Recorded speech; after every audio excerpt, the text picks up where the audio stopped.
Rule 2, responsibility.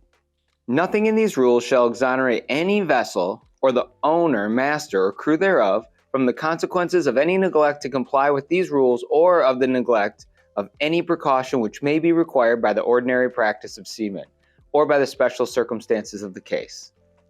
In construing and complying with these rules, due regard shall be had to all dangers of navigation and collision and to any special circumstances, including the limitations of the vessels involved, which may make a departure from these rules necessary to avoid immediate danger. So these rules are covering themselves. If you get into a situation and the circumstances of the case admit, you can make a departure from these rules necessary to avoid immediate danger. That means the rules cover all situations.